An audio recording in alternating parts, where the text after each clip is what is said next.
નમસ્કાર વિદ્યાર્થી મિત્રો, ધોરણ 9ની અંદર આજે આપણે હિન્દી વિષયમાં પાઠ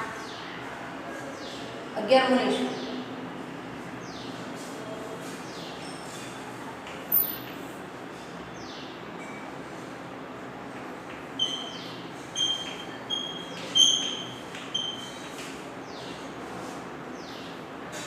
ગદ્ય 11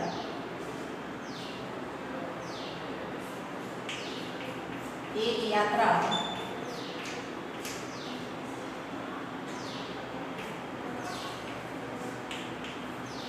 यह हुई.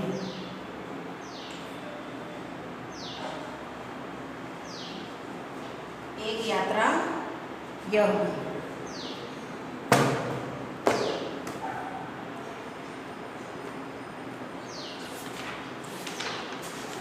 उनके लेखक हैं रामदरस मिश्र जी. रामदरस मिश्र जी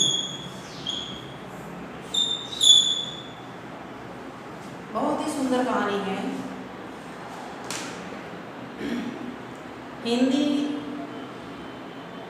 गद्य या पद्य अभ्यास कराते समय आपके हाथ में भी बुक्स होना जरूरी है. वैसे ही वीडियो नहीं सुनना है आपको. ये कहानी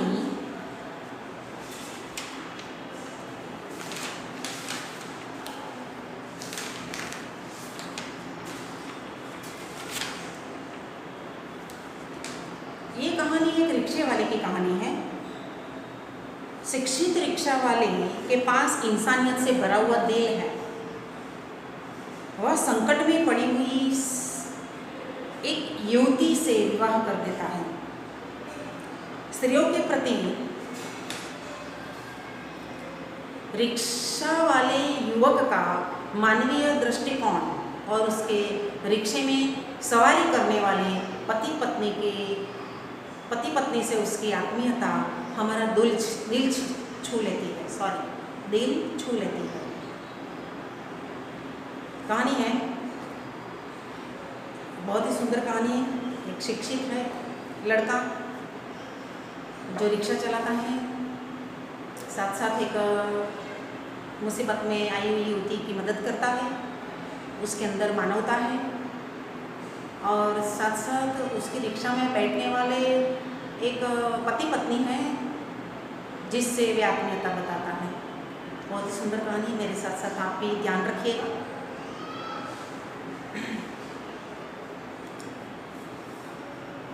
मैं बहुत यात्रा भीरू એટલે ડર. ભીરું એટલે ડર.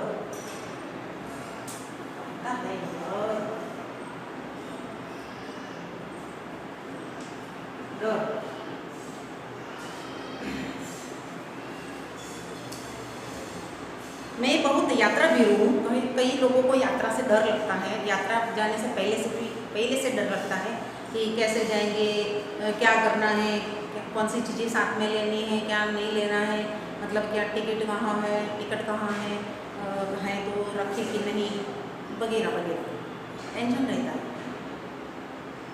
यह भी लेखक खुद कहते हैं कि मैं यात्रा भीरू हूँ. यात्रा पर निकलते समय डर बना होता है. पता नहीं कैसे कैसे लोग मिलेंगे. सबसे बड़ी असहजता तो अनुभव की होती है. आप हमेशा नई जगहों पर जाएंगे ना, तो आपको उनका डर रहता है.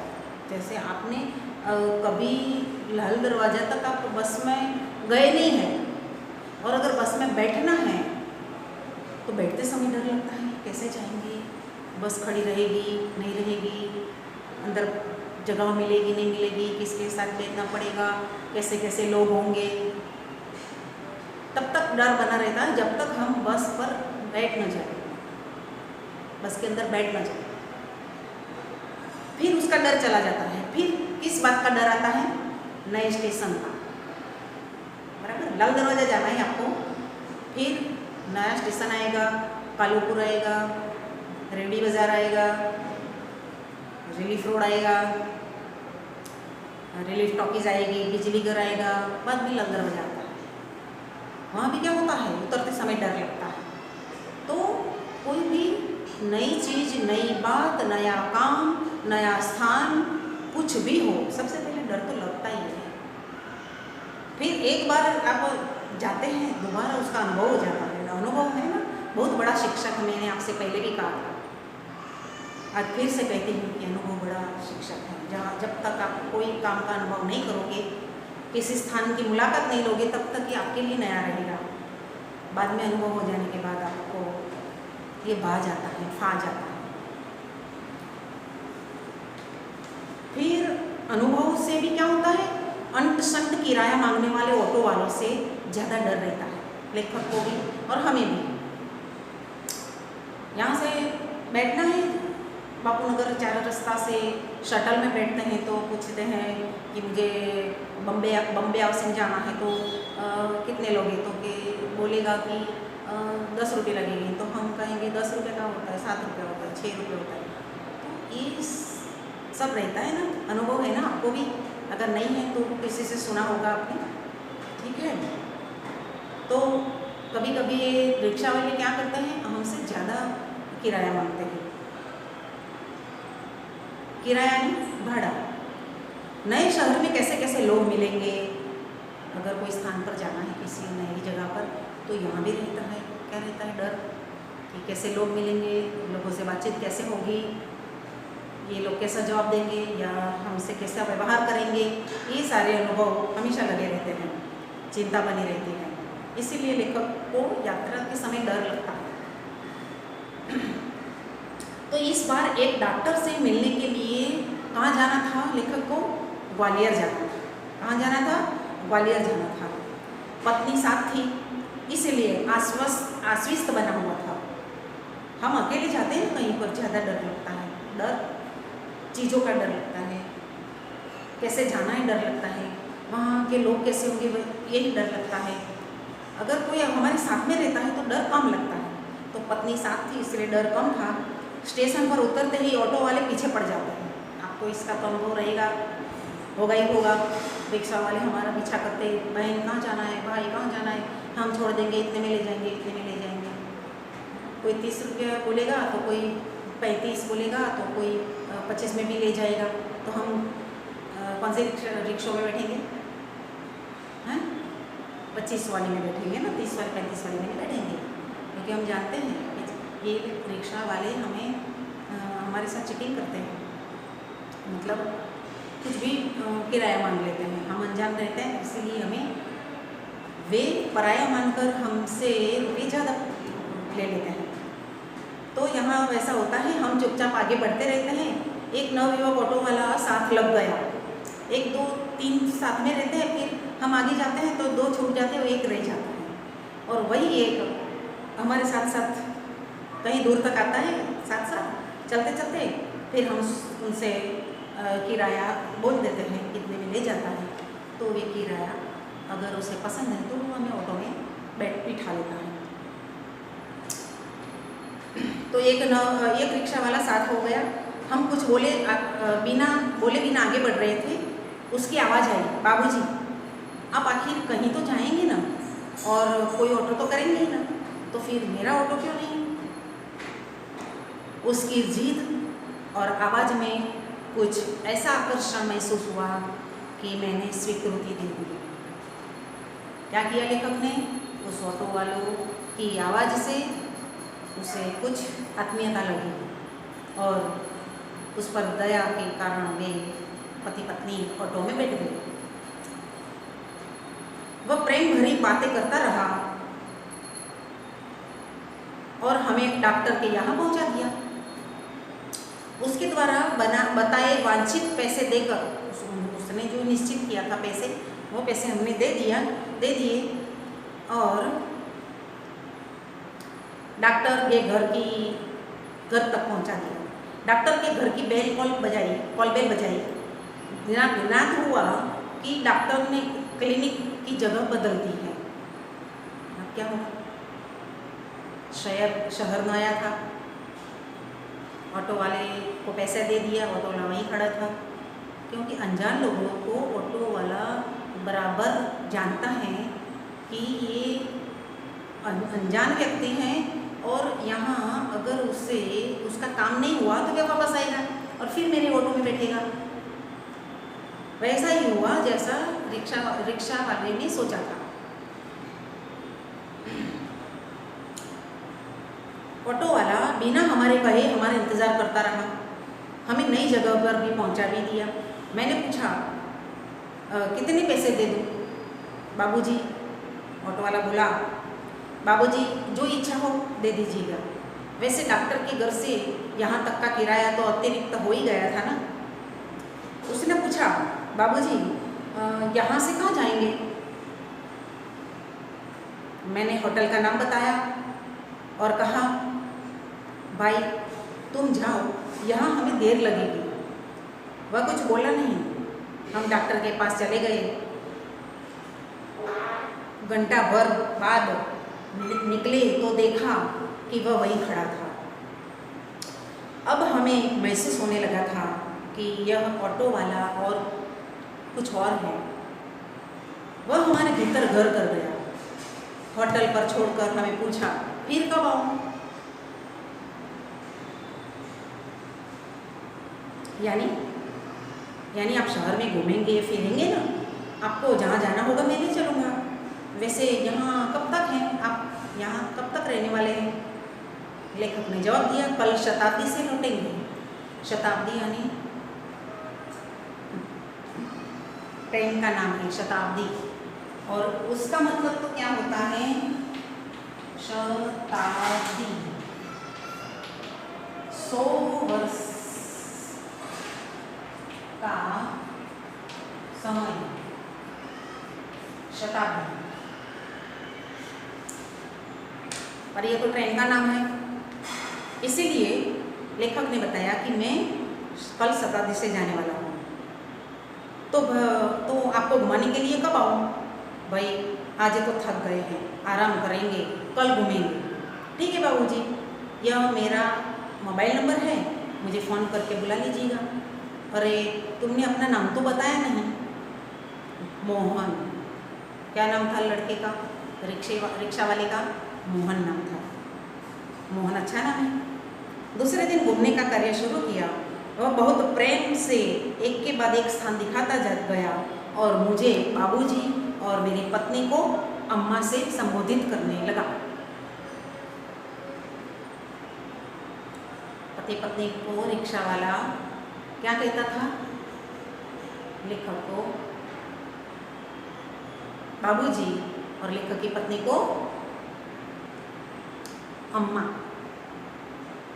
वैसे भी पड़ोस में रहने वाले कई लोगों से हमारी कोई ऐसी पहचान नहीं होती, तो भी हम उसे मौसी कहते हैं, मौसा कहते हैं, चाचा चाची कहते हैं, अंकल आंटी कहते हैं ना।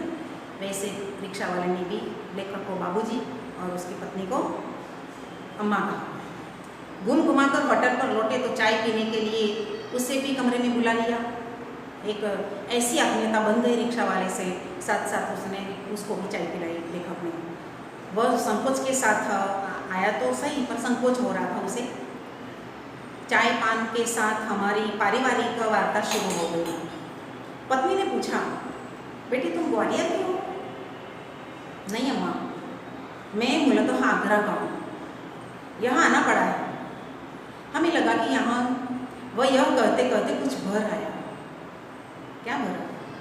गला भर आया, मतलब हृदय की बात निकल गई, जिसमें दया थी, जिसमें सहानुभूति थी, जिसमें हमदर्दी थी।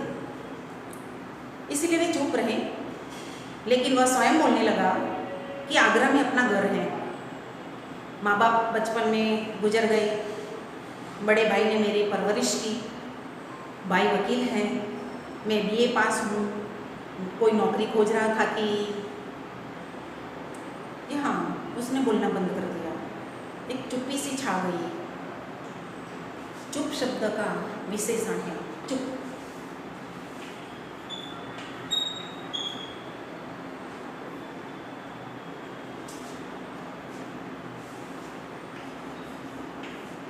चुप।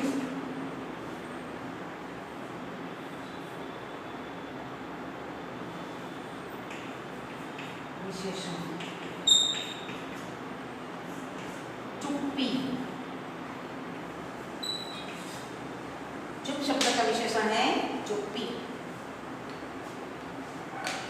कोई कठिन शब्द है तो मैं आपको बोलूँगी, वरना आप समझ रहे हैं, बड़े हो गए हैं, 8वीं कक्षा में अच्छी तरह से हाँ पढ़ लिख कर आए हैं, और जैसे जैसे बड़े होते हैं ना, कोई अभ्यास नहीं किया है ना, फिर भी समझ में आ जाता है। तो मैं यही बात मेरे पास रखती हूँ कि आप अच्छी तरह से समझ रहे हैं। फिर कहानी शुरू हुई। एक चुप्पी के बाद लेखक को लगा कि कोई अवांछित घटना हो गई है। उसे छेड़ा नहीं, किंतु उसने फिर कहना शुरू किया कि मैं नौकरी की तलाश इधर उधर भटक रहा हूँ। भटक कर लौट रहा था कि रास्ते में एक परिचित लड़की मिली। रिक्शा वाला अपनी कहानी सुना रहा है, अपनी आत्मकथा सुना रहा है। क्या कह रहा है कि मैं ग्वालियर में नौकरी की तलाश में आया था। उसी समय रास्ते में मुझे एक परिचित लड़की मिली। परिचित यानी जान पहचान की। वे बदहवास थी, बदहवास यानी व्याकुल थी। धिधकती हुई आई, बोली, मोहन मुझे बचा लो। क्यों, क्या हुआ? मोहन ने पूछा। लड़की बोली, मेरे माँ बाप एक अधेड़ के साथ मुझे बेच रहे हैं। अधेड़ शब्द है, शब्द समूह के लिए एक शब्द में पूछा जा सकता है। अधेड़ शब्द समूह।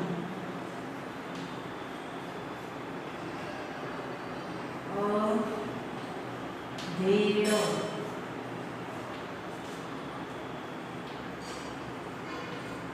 आदि उम्र पार कर चुका हुआ।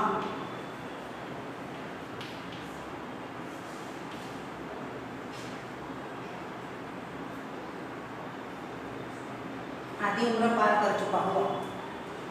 एक अधेड़ के साथ मुझे बेच रहे हैं। मैं कुएं में गिरकर जान दे दूंगी, किंतु उस खुसट अधेड़ के साथ नहीं जाऊंगी। मैं बहुत असमंजस में पड़ गया। असमंजस यानी सोच में पड़ जाना। क्या करूँ, कर भी क्या सकता हूँ? मुझे लगा कि पुलिस स्टेशन चलना चाहिए। वहाँ उसे ले गया और थानेदार से हकीकत बयान की। वे कुछ देर सोचते रहे कि क्या किया जाए। पुलिस वाला भी सोचता रहा कि लड़की मोहन से पहचानती है, उसके घर में उसके माँ बाप उसको बड़ी उम्र वाले लड़के के साथ, मतलब आदमी के साथ शादी कर रहे हैं, जिससे वे भागकर निकल चुके हैं। और उस रास्ते में मोहन मिलता है, रिक्शा वाला, और उसे अपनी कहानी सुनाती है लड़की। मोहन क्या करता है, उसे पुलिस स्टेशन ले जाता है। पुलिस वाले से ये अपनी कहानी कहता है,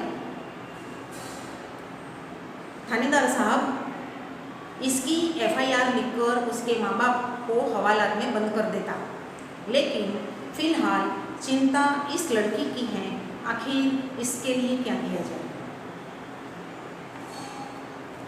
एक छोटी सी चुप्पी के बाद एकाएक वे बोले, पुलिस वाला, थानेदार बोला। क्या बोला? FIR नहीं लिखी और बोला कि तुम्हारी शादी हो गई है। किससे पूछा? मोहन से। मैंने सिर हिलाकर कहा नहीं। तो बोले, तुम इससे शादी क्यों नहीं कर लेते?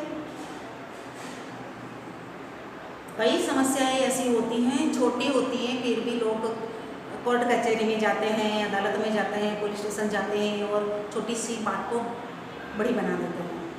यहाँ पर भी बात छोटी सी कहो या बड़ी सी, प्रॉब्लम सॉल्व हो जाता है तो छोटी हो जाती है, प्रॉब्लम बढ़ जाता है तो ये बड़ी मैटर बन जाती है।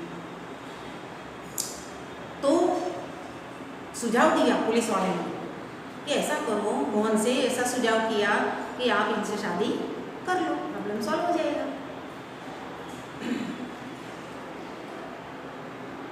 थानेदार ने पूछा तो उसने स्वीकृति सूचक से हिलाया। लेकिन क्या मोहन? बाबूजी, लेकिन यह कि भाभी अपनी बहन से मेरी शादी करवाना चाहती है। मोहन ने क्या जवाब दिया कि उसका बड़ा भाई वकील है ना, उसका उसकी साली उनकी भाभी की बहन से मेरी शादी करवाना चाहती है भाभी।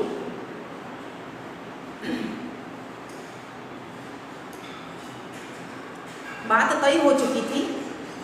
फिर बाबूजी, मैंने सोचा भाभी की बहन से तो कोई भी अच्छा आदमी शादी कर लेगा, वहाँ कोई संकट नहीं है, लेकिन इस लड़की की तो ज़िंदगी खतरे में है।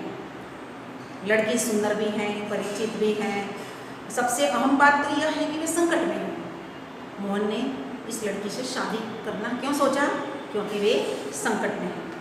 इससे विवाह कर प्रीतिकर भी होगा। इससे विवाह करना क्या होगा? प्रीतिकर यानी भावात्मक और मानवीय भी होगा। लेकिन थानेदार ने पूछा, हाँ, समस्या यह है कि विवाह एकदम तो नहीं हो जाएगा। यदि लड़की घर गई तो उसे बेच दी जाएगी, फिर संकट होगा। मैं साथ ले जाऊं तो भैया भाभी नाराज होंगे, इसके माँ बाप मेरे ऊपर लड़की भगाने का केस कर देंगे। जब मैंने थानेदार से सामने समस्या रखी तो वे बोले, कुछ दिन के लिए इसे नारी निकेतन में रखवा देते हैं। इसे जो लड़की भागी हुई है घर से, उसे लड़की से माँ बाप के खिलाफ शिकायत लिखवा कर रख देता हूँ। थानेदार ने अच्छा सुझाव दिया।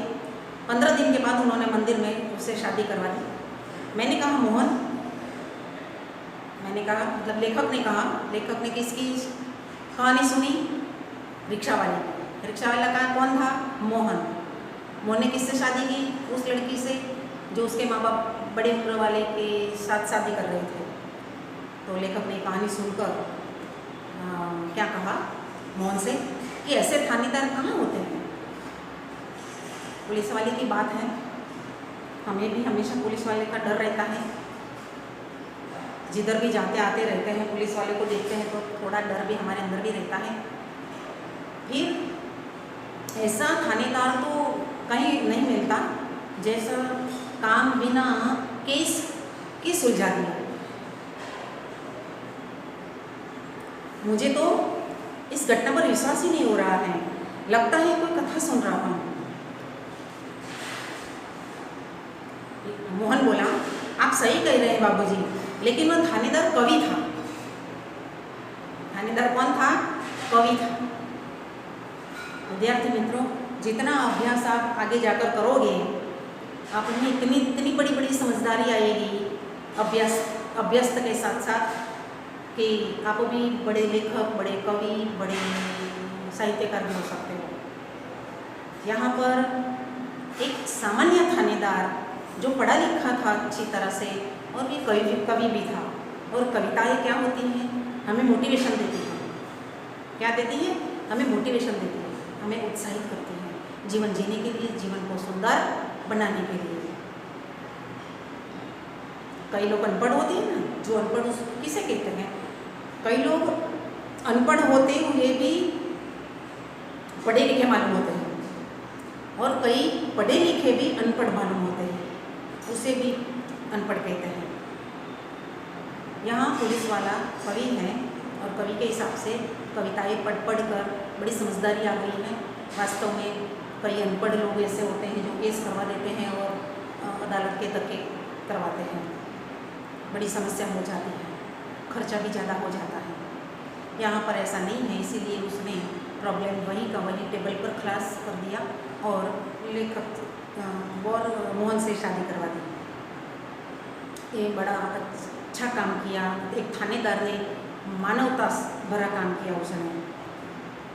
कवि सम्मेलन में कविताएं पढ़ाते हैं, तो इसकी कविताएं मानवीय संवेदना से भरी होती है। मानव में मानवता होनी चाहिए। मानव में क्या होना चाहिए? मानवता होनी चाहिए। अच्छी बातें, अच्छा काम, अच्छी सोच, ये सब हमारे अंदर होना चाहिए, तब हम अच्छे मानव कहे जाते हैं। हाँ, तब ठीक है भाई, हर क्षेत्र में कोई ना कोई मसीहा दिखाई देता है। मसीहा यानी भगवान जैसा, फरिश्ता। हाँ, तब यह कि भाई भाभी मुझसे खफा हो गए, हमें घर से निकाल दिया गया। एक तो मैंने उनकी साली से शादी नहीं की, दूसरी जिस लड़की से शादी की वह किसी और जाति की है, तो तुम लोग ग्वालियर आ गए। हाँ बाबूजी, आगरा से हमारा निकाह होना कठिन हो गया था। निकाह यानी परवरिश, पराये शहर में भले ही कोई अपनापन न हो, किंतु परायापन भी अपनेपन से अच्छा लगता है। जो दिन रात अप्रीतिकर व्यवहार करने से, भाई भाभी से के साथ रहने से क्या होता है, तो रोज़ रोज़ वो हमें सुनाती रहती है कि किस लड़की से शादी की है, कैसी जाति की लड़की से शादी की है, मेरी बहन से शादी नहीं की, वगैरह वगैरह। तो ऐसा होता है, रोज़ प्रतिदिन ऐसी बातें सुननी पड़ती है। इनसे तो अच्छा है कि पराये शहर में रहे, अपनापन न होते हुए भी मन साफ रहता है, व्याकुल नहीं रहता है। हाँ, सही कह रहे हो, लेखक ने भी इसका साथ दिया। यहाँ नौकरी तो नहीं रखी है, बस ऑटो का दामन थाम लिया है और उसी के सहारे चल रहा हूँ। वास्तव में तुम बहुत बड़े हो मोहन। लेखक ने एक प्रयत्नशील, कर्तव्यनिष्ठ और सहानुभूति से भरे हुए हृदय वाले मोहन को, रिक्शा वाले को बड़ा है। ठीक, बड़े बड़े लोग नारी हित की बड़ी बातें करते हैं, बड़े बड़े लेक्चर देते हैं, कविताएं भी लिखते हैं, किंतु व्यवहार में नहीं लेते। लेकिन तुमने तो आज सहज भाव से एक लड़की को दुर्दशाग्रस्त होने से बचा दिया, अपने जीवन के साथ उसे सम्मानपूर्वक लगा दिया, स्त्रियों का सम्मान किया मोहन ने। बाबूजी, इस कार्य से मुझे बहुत संतोष मिला। मैंने तो एक बार उसका उद्धार किया, किंतु वह तो मुझे बार बार उद्धार करती रहती है, मुझे अपने संकटों से बचाती रहती है। देखा, एक उपकार करने से हमारे पास कितनी अच्छी बातें आती हैं। मोहन की यह कहानी हम पर छा गई। गाड़ी का समय हो गया था, मोहन लेकर स्टेशन गए। मैंने उसे 500 रुपये का नोट दिया। वह बोला, रहने दीजिए बाबूजी। अरे, यह तो तुम्हारा पारिश्रमिक है, कोई दान थोड़ी है। बाबूजी, मैंने माँ बाप का प्यार नहीं देखा। रिक्शा वाले माँ बाप बहुत साल हुए गुजर गए थे। यहाँ लेखक और उसकी पत्नी उसे माँ बाप जैसे लग रहे थे। कल से ही लग रहा है कि मुझे माँ बाप मिल गए हैं। कितनी आत्मीयता एक रिक्शा वाले को हो गई थी, और लेखक को और उसकी पत्नी को भी रिक्शा वाले से कितनी सहानुभूति थी। इस सुख के आगे पैसों का कोई मोल नहीं है। मोल यानी मूल्य, कीमत।